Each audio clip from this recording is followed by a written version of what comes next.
நீங்கள் பார்த்துக் கொண்டிருப்பது உங்கள் விஜய்.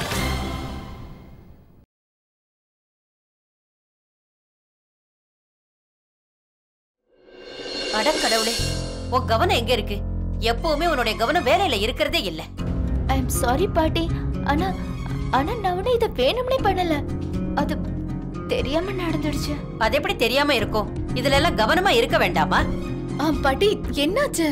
ஸ்வேதாவையே நீங்க இப்படி திட்டுறீங்க? இங்க பாரு, இது எல்லாமே தேஞ்சு போச்சு. பாத்தியா?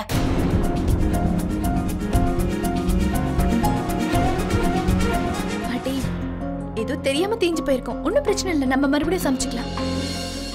என்ன ஸ்வேதா?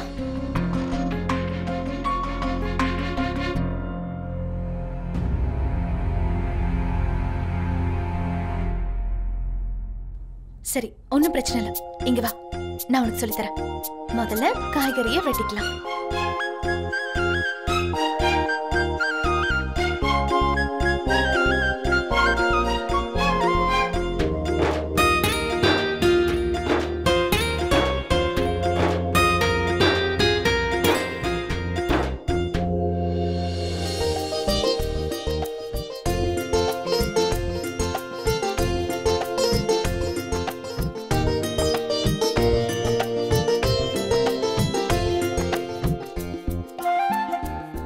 ரெடி ஆயிடும். நீ ஸ்டவ்ல இருந்து இறக்கி வச்சிரு, சரியா? நான் இப்ப கிளம்புறேன்.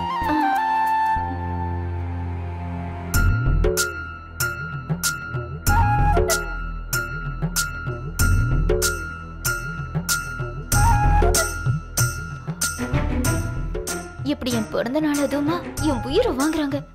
என்ன இந்த ஜீவிதாவால வந்தது? எல்லா வேலையும் என் தலையில கட்டி விட்டுட்டா. இவ்வளவு வேலையை நான் செஞ்சதே இல்லை.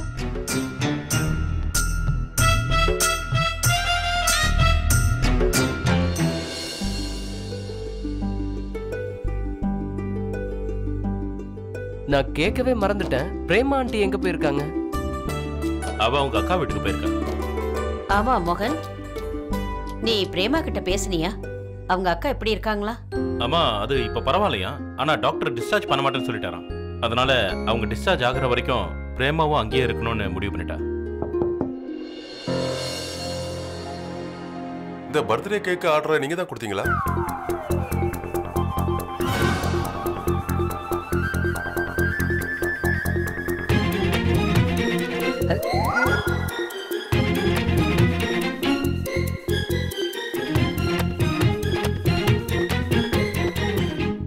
இது எங்க கேக்கல, நீங்க தப்பான அட்ரஸ்க்கு கொண்டு வந்திருக்கீங்க. ஆனா இந்த அட்ரஸ் தான் இருக்கு. அட இல்ல இல்ல இல்ல இல்ல அண்ணா, இந்த அட்ரஸ் சுமதியோடது. இங்க இருந்து 2 பில்டிங் தள்ளி போனீங்கன்னா அந்த வீட்ல தான் சுமதின்னு ஒரு பொண்ணு இருப்பா. இந்த அட்ரஸ் அந்த வீட்டோடது. இந்த அவங்களோட கேக். சுமதி பொண்ணு இருக்காளே, பப்ளோட பர்த்டேவை கொண்டாடிட்டு இருக்கா 5 வருஷமா. தாமு,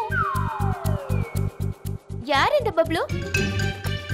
என்ன ஸ்வேதா, உனக்கு பப்ளு தெரியாதா? பப்ளு சுமதியோட டாகி. அப்புறம் இன்னியோட அதுக்கு 5 வயசு ஆயிடுச்சு. வருஷம் சுமதியும் தாமும் சேர்ந்து பப்ளுவோட பர்த்டேவை செலிப்ரேட் பண்ணுவாங்க.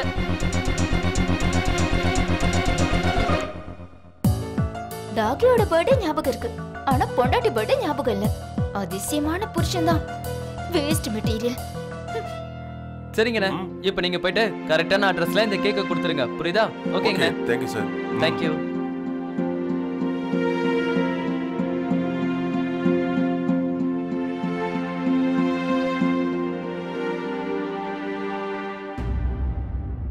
சீக்கிரம் சாப்பிடுங்க, இல்லைன்னா ஆறிட போகுது.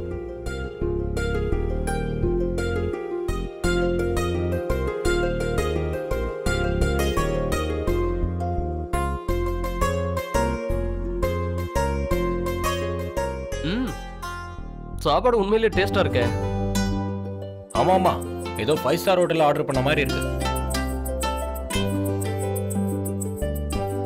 உண்மைதான், இன்னைக்கு சாப்பாடு ரொம்ப ருசியா இருக்கு. இன்னைக்கு சமையல் யார் பண்ணாங்க? வேற யாரு? உன்னோட பொண்டாட்டி தான். ஸ்வேதாவா? சுவேதா சமைச்சாலா? Wow, so sweet of Swetha. Very good Swetha, சாப்பாடு ரொம்ப நல்லா இருக்கு, பாராட்டியே ஆகணும். நீங்க உனக்கு கண்டிப்பா பாராட்டிதான் ஆகணும் மாமா. இந்த சமையல் எல்லாம் பண்ணது நானாச்சே, அப்ப கண்டிப்பா நல்லதா இருக்கும். சரிதானே ஜீவிதாக்கா? ஆமா ஸ்வேதா. சரி, கூட்டு காலி அடிச்சு பாரு, போய் எடுத்துட்டு வா. சரி.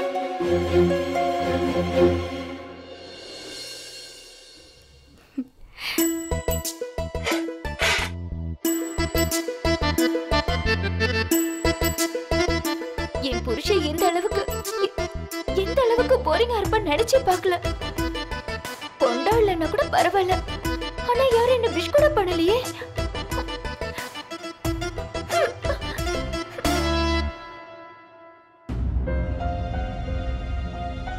அட, ஏன் லைட் ஆஃப் ஆயிடுச்சு? தாமு, பாட்டி, மாமா, ஜீவிதாக்கா, மால்தியக்கா.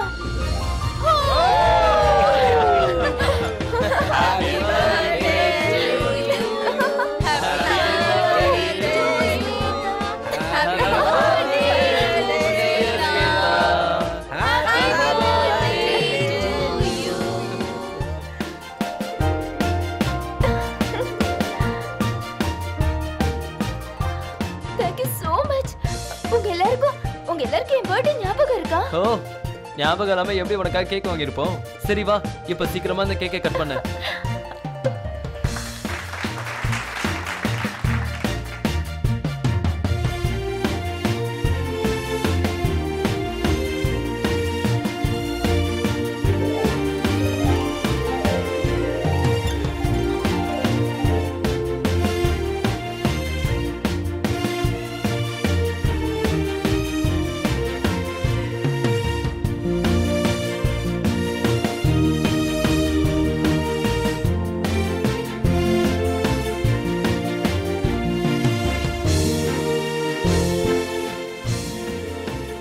அப்புறம் எப்படி இருந்தது எங்களோட surprise?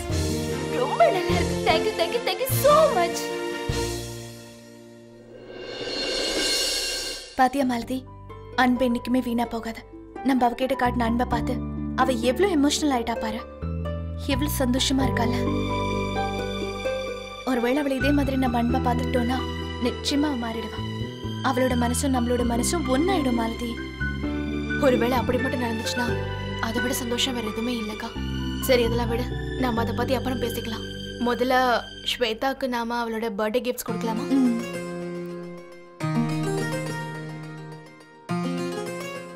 Shweta, wish you a very happy birthday. Oh, thank you.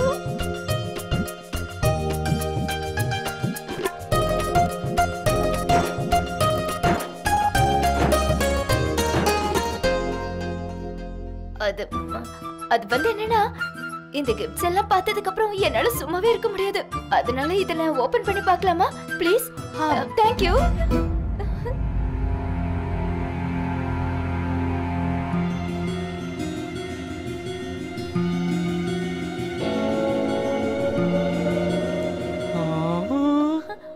Wow, இந்த பிரேஸ்லெட் எவ்வளவு அழகா இருக்கு மாலதியக்கா.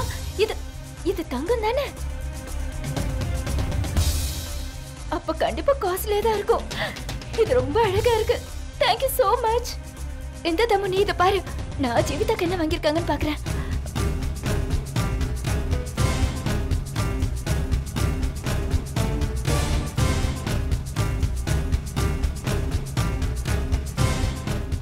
நெக்லஸா? Thank you so much ஜீவிதாக்கா. இது காஸ்ட்லியா இருக்கும்ல? அட, கம்மல் கூட இருக்கு. Thank you. உங்களுக்கு ட்ரிபிள் thank you. சரி தாமு, நீ சொல்லு, உன் gift எங்க இருக்கு?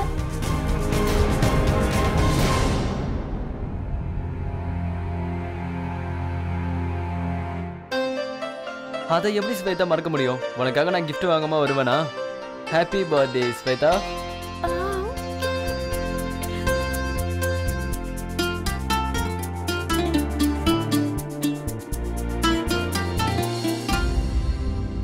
எப்படி இருக்கு?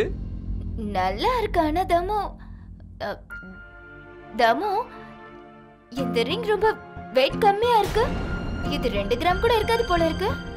என்ன தாமு, தங்க விலை தான் குறைஞ்சிருக்குல்ல, குறைஞ்சது ஒரு 5 கிராம்லயாச்சும் நீ இந்த மோதிரத்தை வாங்கியிருக்கலாமே. அதோட கல்யாணம் முடிஞ்சதுக்கு அப்புறம் இன்னைக்குதான் முதல் பர்த்டேவை நான் கூட கொண்டாடுறேன். ஓ தாமு, கொஞ்சம் நல்ல ரிங்கா வாங்கியிருக்கலாம். சரி பரவாயில்ல விடு. நாளைக்கு நாம இந்த ரிங்க எடுத்துட்டு போய் எக்ஸ்சேஞ்ச் பண்ணி 5 கிராம்ல நல்ல வெயிட்டா அதுவும் டைமண்ட் வச்சு வாங்கிட்டு வரலாம். சரி சரியா? ஸ்வேதா.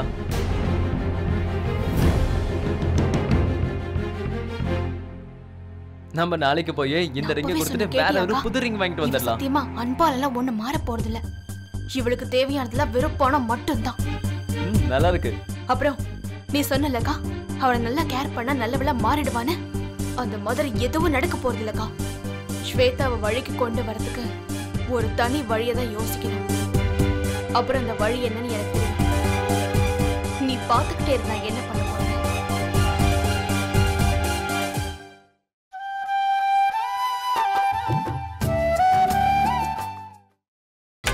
நீங்கள் பார்த்துக் கொண்டிருப்பது உங்கள் விஜய்.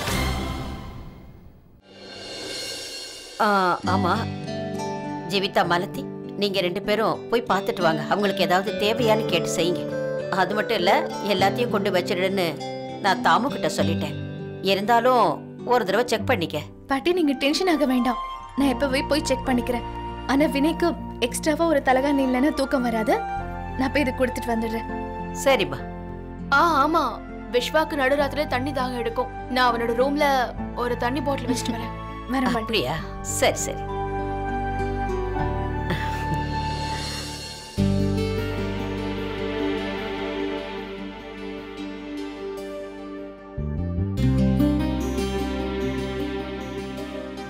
வினய், நான் சொல்லுமா. உங்களுக்கு பில்லோ வச்சிருக்கேன். இப்ப நீங்க நிம்மதியா தூங்கலாம். நிம்மதியா தூங்கணுமா? ஏன் நீ எங்க போற? பாட்டி கிட்ட படுக்க போறேன். பர்றா, பிறந்த வீட்டுக்கு வந்ததும் புருஷன் மேல அராஜகத்தை ஆரம்பிச்சிட்டீங்களா? அடடா, இது அராஜகம்னு சொல்ல மாட்டாங்க. பாட்டி மேல இருக்கிற அன்பு. நான் ரொம்ப நாள் கழிச்சு இங்க வந்திருக்கேன். சோ அப்போ அவங்க கூட தானே டைம் ஸ்பெண்ட் பண்ண முடியும். உன்ன மாதிரி அழையாத விருந்தாளி கூடவா நான் டைம் வேஸ்ட் பண்ணணும்? அப்படியா? நான் அவ்வளவு தூரத்துல இருந்து உன்னை பார்க்க வந்திருக்கேன். நீ என்னடான்னா டைம் வேஸ்ட்னு சொல்றியா? சரி, அப்ப நான் கிளம்புறேன். எங்க போற? கிட்ட வா. வினய், விடுங்க வினய். அட, ஒருவேளை யாராவது பார்த்தாங்கன்னா? பார்த்தா பார்க்கட்டும். புரிஞ்சுக்க முயற்சி பண்ணு விஸ்வா. ஆமா, நீ என்கிட்ட ஒன்னு சொல்லவே இல்லை. ஸ்வேதா இப்ப என்ன பண்ணலாம்னு இருக்கா? ஐ மீன், என்ன ப்ராப்ளம்? இந்த வீட்ல பெரிய சூழ்ச்சி நடந்துட்டு இருக்கு விஸ்வா. அந்த ஸ்வேதா முதல்ல எல்லாரையும் இமோஷனல் ஃபூல் ஆக்கிட்டு இந்த வீட்டை அவ பேருக்கு மாத்தி எழுதிக்கிட்டா. அப்புறம் இப்போ அவ அம்மா கூட சேர்ந்துக்கிட்டு இந்த வீட்டை விற்கணும்னு நினைக்கிறா. Are you serious? ஆமா வினய், இன்னைக்கு நானும் மாலதியும் மாறு விஷயத்துல அந்த ஸ்வேதாவோட வீட்டுக்கு போனோம். அப்புறம் எனக்கு அங்கதான் எல்லா விஷயமும் தெரிஞ்சது. ஸ்வேதா இந்த வீட்டை வித்து கோடிக்கணக்கில் சம்பாதிக்கணும்னு நினைக்கிறான். அப்ப இது ரொம்ப சீரியஸான விஷயம் தான். நீயே சொல்லு விஸ்வா.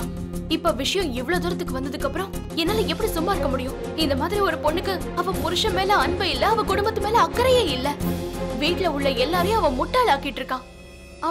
அவளுக்கு எப்படி புரிய வைக்கிறது? ஜீவிதாக்கா என்ன சொல்றானா, அவ கூட நம்ம யாராவது அன்பா பழகணும்னா இல்ல கேரிங்கா இருந்தோம்னா அவ கண்டிப்பா மாறிடுவாளாம். ஆனா எனக்கு அந்த அளவுக்கு பொறுமைலாம் இல்ல. இத பாரு மாலதி, நீ சொல்றதை என்னால புரிஞ்சுக்க முடியுது. இதுல தாமுவோட தப்பும் இருக்கு. ஒருவேளை தாமு ஸ்வேதாவை கண்ட்ரோலா வச்சிருந்தா இந்த விஷயம் இவ்வளவு பெருசா இருக்காது. இங்க பாரு ஜீவிதா, ஒரு நாள் தாமுக்கும் கண்டிப்பா பொறுப்பெல்லாம் வரும். ஒரு புருஷனால தான் ஒரு பொண்டாட்டிக்கு புரிய வைக்க முடியும். வினய், தாமு ஒரு அப்பாவே. ஆனா நீங்க கவலைப்படாதீங்க, நான் முழு முயற்சி பண்ணிட்டு இருக்கேன். ஸ்வேதா அவளோட தப்பை உணரணும்னு. எது சரி எது தப்புன்னு அவளா உணருவா. ஆனா அதுக்கெல்லாம் கொஞ்சம் டைம் ஆகும் வினய். பட் ஐம் ஷூர் அவ கண்டிப்பா திருந்துவா. எல்லா பிரச்சனையுமே கூடி சீக்கிரமே சரியாயிடும் வினய். இந்த விஷயத்துல நீ எப்படியாவது ஜெயிக்கணும்னு ஆசைப்படுறேன்.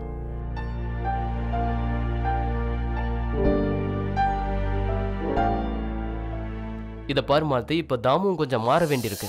நாம பாத்துக்கலாம். நிஜமாவா? நிஜமாதான். ஒருவேளை தாமு நல்ல புருஷனா மாறணும்னா என்ன மாதிரி ஹஸ்பண்டோட ரெஸ்பான்சிபிலிட்டியை புரிஞ்சுக்கணும்.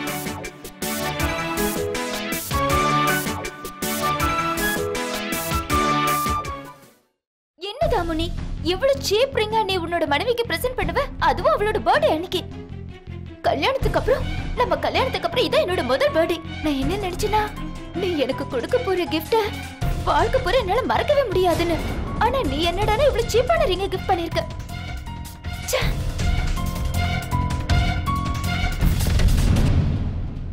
ஏண்டா உனக்கு பெட் ரெடி பண்ணியாச்சு.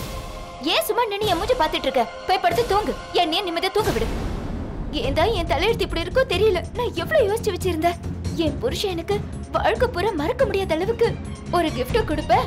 அதை எடுத்துட்டு போய் நான் எல்லார்கிட்டையும் பாருங்கன்னு காட்டணும்னு நினைச்சேன். ஆனா நீ என்னடானா இப்படி ஒரு ஓட்டரிங்க எனக்கு கொடுத்து என் நம்பிக்கையில தண்ணிய ஊத்திட்ட. ஸ்வேதா போதும், கொஞ்சம் நிறுத்து. நான் தான் சொன்னல நாளைக்கு மார்க்கெட் போய் உனக்காக இன்னொரு ரிங்க வாங்கிட்டு வரேன்னு. வெயிட் ஆனது, அதுவும் டபுள் வெயிட் ஆனது. தாமு நீ முதல்ல ரிங்க வாங்கிட்டு வா, அதுக்கப்புறம் பேசலாம் சரியா? ஏன் உனக்கு என் வார்த்தையில நம்பிக்கை இல்லையா? ப்ளீஸ் தாமு, இதுக்கு மேலே பேசி என்ன டென்ஷன் பண்ணாத. இப்ப எனக்கு நல்லா தூக்கம் வருது. போ போய் கதவை சாத்திட்டு வா. வந்து படுத்து தூங்கு, என்னையும் தூங்க விடு.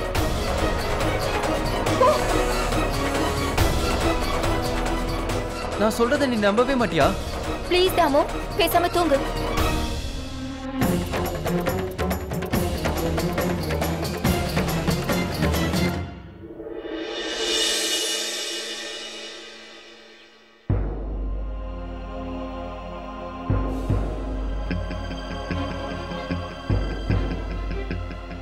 என்னாச்சு பாட்டி? ஏன் சைலண்டா இருக்கீங்க? ஆமா பாட்டி, நாங்களும் வந்ததுல இருந்து பாத்துக்கிட்டு தான் இருக்கோம். நீங்க ஏதோ ஒரு கவலையாவே இருக்கீங்க. எங்க கிட்ட சரியா பேசவே மாட்டேங்கிறீங்க. அதெல்லாம் ஒண்ணு இல்லம்மா, கவலைப்படுற மாதிரி எந்த விஷயமும் இல்ல. நீங்க எப்பவுமே இப்படிதான் சொல்வீங்க. ஆனா ஏதோ ஒரு விஷயம் இருக்கு பாட்டி. பாட்டி ப்ளீஸ், எங்க மேல சத்தியமா நீங்க எதையும் எங்ககிட்ட மறைக்க கூடாது. எல்லாத்தையும் சொல்லுங்க பாட்டி. பாட்டி ப்ளீஸ் சொல்லுங்க. ப்ளீஸ் பாட்டி. நான் என்ன சொல்லுவேன்? உங்க 2 பேருக்கும் தொல்லை கொடுக்க கூடாதுன்னு இந்த விஷயத்த உங்க 2 பேருக்கும் சொல்லாம மறைச்சேன். ஆனா இப்போ நீங்க 2 பேரும் சத்தியம் பண்ணதுக்கு அப்புறம் நான் இப்படி சொல்லாம இருக்க முடியும்? என்ன விஷயம்னா,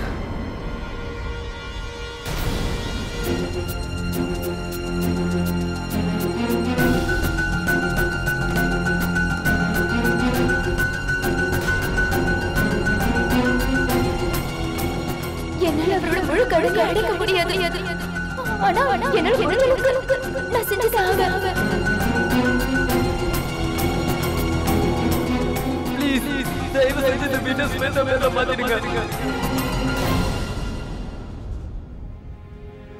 நான் சந்தோஷமா இந்த வீட்டை மனசார நான் ஸ்வேதாவுக்கு மாத்தல. இந்த வீடு உன்னோட தாத்தாவோட நினைவு சின்னம். என் சூழல் அந்த மாதிரி இருந்தது. என்னால எதுவும் பண்ண முடியல. அப்படி பார்க்க போனா ஸ்வேதா நம்ம வீட்டு மருமக தானே. நாம அவளுக்கு உதவி செஞ்சுதானே ஆகணும். வேற யாரு செய்வாங்க? பாட்டி ஸ்வேதாக்கு உதவி பண்ண எவ்வளவு தூரத்துக்கு போயிருக்காங்க. இந்த வீட்டையே அவ பேருக்கு மாத்தி எழுதிட்டாங்க. ஆனா அவ சொத்துக்கு ஆசைப்பட்டு அபகரிக்க பாக்குறா. ஒருவேளை ஸ்வேதாவை பத்தின உண்மை பாட்டிக்கு தெரிஞ்சா அவங்க எவ்வளவு வருத்தப்படுவாங்க. இப்ப ஸ்வேதாக்கு நான் இந்த விஷயத்தை உணர வச்சே ஆகணும். குடும்பத்தை விட வேற எதுவுமே பெருசு இல்லைன்னு அவளுக்கு புரியணும். இது அவளுக்கு புரிய வைக்கிறதுக்கு எவ்வளவு பெரிய தியாகம் வேணாலும் நான் செய்ய தயாரா இருக்கேன்.